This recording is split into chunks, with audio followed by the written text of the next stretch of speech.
အားလုံးပဲမင်္ဂလာပါဒီနေ့မှာတော့ကျွန်တော်ကကဘာတဝမ်းလုံးမှာရှိတဲ့ရုပ်အားလုံးတွေမှာအထူးဆန်းဆုံးနဲ့ကြောက်စရာအကောင်းဆုံးလို့နာမည်ကြီးနေတဲ့ကျွန်းဆွယ်တစ်ခုကအရုပ်တွေအကြောင်းပြောမှာဖြစ်ပါတယ်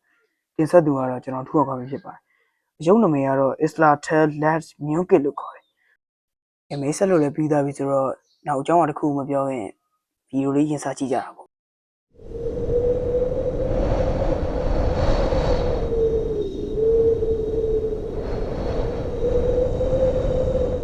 ပထမဦးဆုံးဒီနေရာအကြောင်းအစပြောရတာပေါ့အဲ့ဒီကျွန်းစလေးကမက္ဆီကိုနိုင်ငံအနီးနားကကျွန်းလေးတစ်ခုမှာရှိနေပြီးတော့မြို့နယ်နေရာလည်းဖြစ်ပါတယ်အဲ့ဒီနေရာကိုတော့ဟီယိုချီမဲခိုလို့ခေါ်တယ်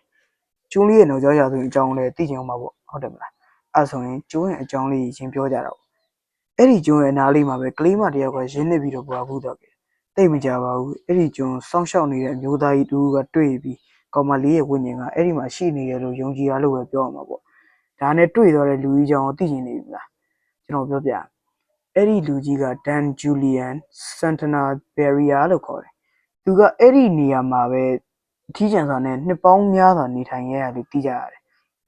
အဲ့ဒီကျွန်းရောက်သွားတဲ့သူတွေရဲ့ပြောပြချက်အရတော့အရုပ်တွေကသူတို့ကိုအမြဲတမ်းလိုက်ကြည့်နေတယ်အချို့ရုပ်တွေကလည်းလှုပ်နေရလို့ပြောတယ်ထူးဆန်းတဲ့အသံတွေကိုလည်းကြားရတယ်လို့ပြောတယ်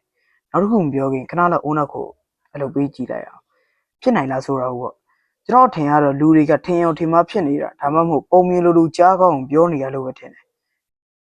အခုချိန်မှာတော့အဲ့ဒီကျွန်းကနိုင်ငံလက်ခီးသွားတွေမျက်စိကျစရာနေရာဖြစ်နေပြီးတော့အခြားသူတွေလည်းလေပတ်ဖို့ကောင်းတဲ့နေရာလို့တော့ပြောလို့ရတယ်လူတွေကအဲ့ဒီနေရာကိုကဘာပေါ်မှာခြောက်ချစရာအကောင်းဆုံးနေရာလို့ပြောတယ်တကယ်ဟုတ်မဟုတ်လဲပြောကြတာပေါ့သူ့ရဲ့ကျွန်းပေါ်မှာရှိနေတဲ့အရုပ်တွေကတော့တကယ်ဖြစ်ပြီးတော့လူတွေပြောနေတဲ့အကြောင်းအရာတွေကတော့50-50ပေါ့အတိအကျကတော့ရောက်ဖူးမှပဲသိကြရမှာပေါ့ဒီအကြောင်းလေးကိုလောင်းနေပဲသုံးသပ်ကြတော့ဒီချာလေး queue site နားထောင်ပေးလို့ကျွန်တော်ဘက်ကအထူးလည်းကျေးဇူးတင်ပါတယ်အခုလိုဘူးဒရရစရာတွေနောက်လည်းပြောပြနေမှာဖြစ်ပါတယ်နောက်တစ်ခေါက်မှပြန်ဆောင်ကြတာပေါ့